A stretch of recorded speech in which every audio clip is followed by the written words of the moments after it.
Jangan lupa subscribe. Bismillahirrahmanirrahim. Assalamualaikum warahmatullahi wabarakatuh. Marilah sama-sama kita mengucapkan syukur kepada Allah SWT. Sekali lagi kita dapat bertemu dalam pertemuan kali kedua subjek Tasawur Islam tingkatan 5 bagi pelajaran yang pertama, Sistem Ekonomi Islam. InsyaAllah hari ini kita akan sambung kepada standard pembelajaran yang ketiga dan juga yang keempat. Yang ketiga adalah menerangkan tentang konsep pemilikan harta dan matlamatnya dalam sistem ekonomi Islam. Dan yang keempat pula menghuraikan peranan pekerjaan sebagai salah satu cara dalam pemilikan harta. Okey. Kita pergi kepada standard pembelajaran yang ketiga. Yang pertamanya, apakah maksud kepada pemilikan harta sebenarnya? Pemilikan harta sebenarnya bermaksud sesuatu yang dikurniakan oleh Allah Subhanahu Wa Taala kepada hamba-Nya untuk dimiliki dan dimanfaatkan menurut kehendak syarak seperti tanah, rumah, kenderaan dan sebagainya. Seterusnya, asas pemilikan harta ada 4 perkara. Asas yang pertama, Allah SWT pemilik sebenar harta yang menganugerahkan dan mengamanahkan harta kepada manusia. Sebenarnya harta ini adalah amanah kepada manusia. Yang pastinya Allah SWT adalah pemilik harta yang sebenar. Itu asas yang pertama. Asas yang kedua adalah Allah SWT menetapkan cara pemilikan harta yang sah, seperti cara jual beli, wasiat, dan juga malah mengharamkan cara pemilikan seperti riba. Yang sudah pasti riba itu adalah pemilikan yang tidak sah.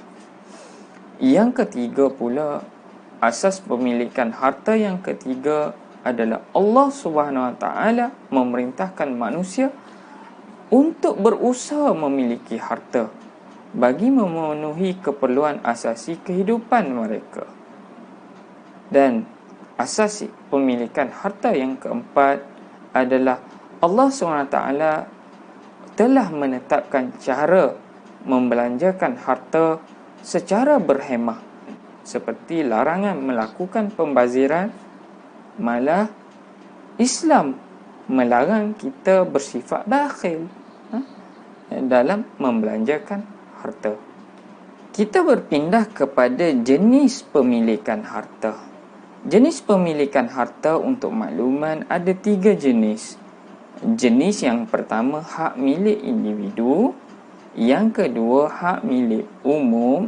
Dan yang ketiga, hak milik negara. Hak milik individu, Islam membenarkan pemilikan harta secara individu. Yang pasti, mestilah diperolehi dengan cara yang sah menurut syarak, seperti memiliki rumah, kereta dan sebagainya dengan cara jual, beli, gadaian dan sebagainya. Yang kedua adalah semua individu diberikan peluang memperbaiki taraf hidup masing-masing melalui pemilikan harta tersebut. Itu hak milik individu. Jenis pemilikan yang kedua itu hak milik umum. Pemilikan secara bersama oleh anggota masyarakat terhadap sesuatu sumber, barang, perkhidmatan seperti laut, sungai dan udara. Tujuan syarak menjadikan beberapa jenis sumber ini sebagai hak milik umum adalah sudah pasti untuk menjaga kebajikan dan keharmonian sesebuah masyarakat. Kita berpindah kepada jenis hak milik yang ketiga, iaitu hak milik negara. Harta hak milik umum yang diuruskan oleh kerajaan untuk kepentingan awam selaras dengan tuntutan agama dan keperluan semasa seperti hasil hutan, dan galian dikira sebagai hak milik negara. Asalnya hak milik umum, tetapi ia adalah kepentingan awam dan selaras dengan keperluan semasa, maka dia berpindah menjadi hak milik negara apabila diuruskan oleh kerajaan. Sesebuah negara memerlukan hak milik ini untuk apa? Untuk menggunakan hasil-hasil berkenaan seperti hasil petroleum, hasil galian, hasil hutan untuk memberi kembali kemakmuran dan juga memberi kemudahan kepada individu, malah juga kepada masyarakat. Matlamat pemilikan harta. Apakah matlamat kita memiliki harta? Baik, yang pertama matlamatnya adalah untuk mendapat keberkatan Allah SWT kerana kita menurut perintah syariat yang menyuruh kita kepada memiliki harta.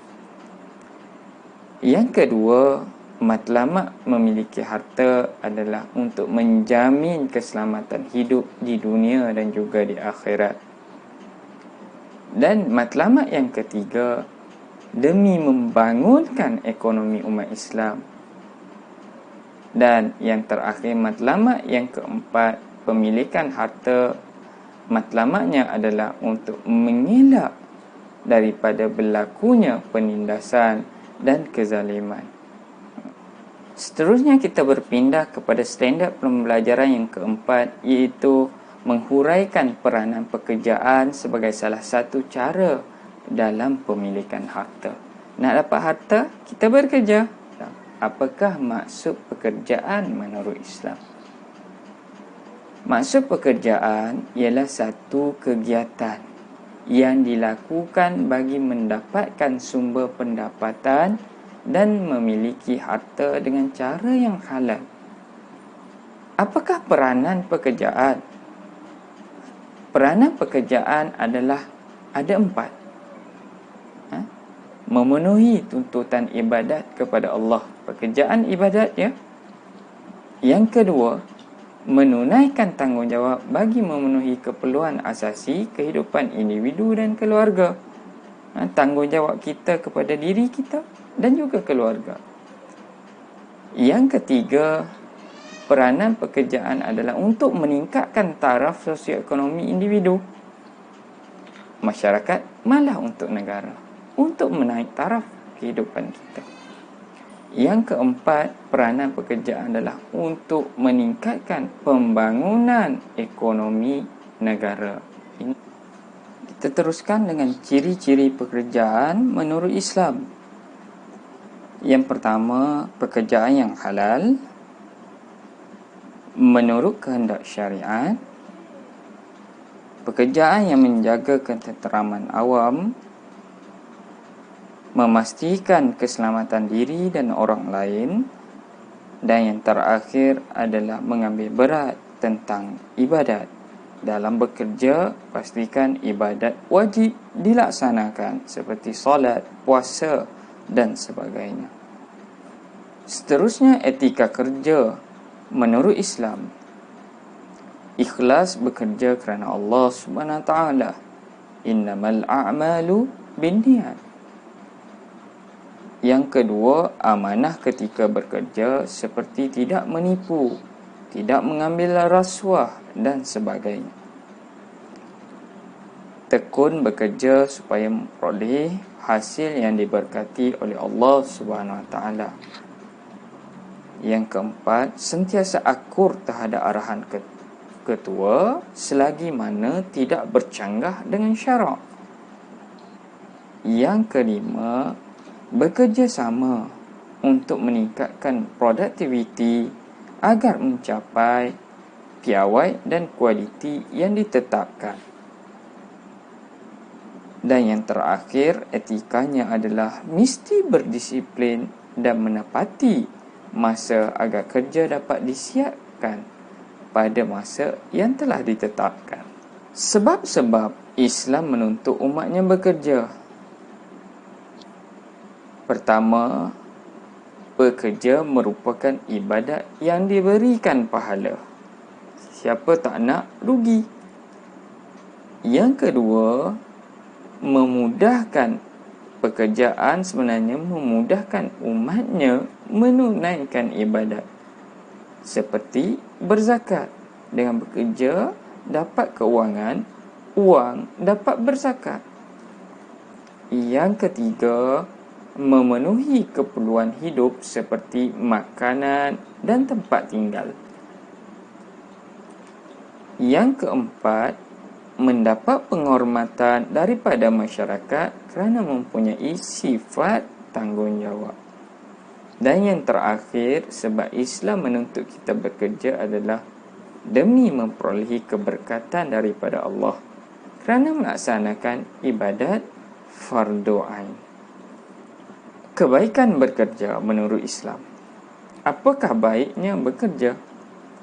Mendapat keredaan dan keberkatan Allah, mencari rezeki yang halal untuk menyara kehidupan sendiri, malah untuk keluarga. Dengan bekerja, kita mampu berdikari tanpa perlu meminta belas ihsan daripada orang lain. Menaikkan taraf hidup kerana memiliki sumber pendapatan sendiri. Dan yang terakhirnya, mengurangkan masalah pengangguran dan meningkatkan ekonomi negara. Seterusnya, kita berpindah kepada kesan pekerjaan yang halal. Kesan kepada individu. Individu diberkati oleh Allah kerana mengikut syariat. Individu dihormati masyarakat kerana melakukan pekerjaan yang baik.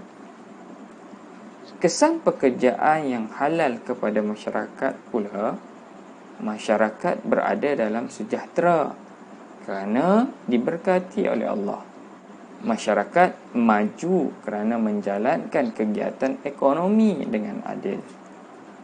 Kesan pekerjaan yang halal kepada negara pula, negara menjadi aman dan sejahtera.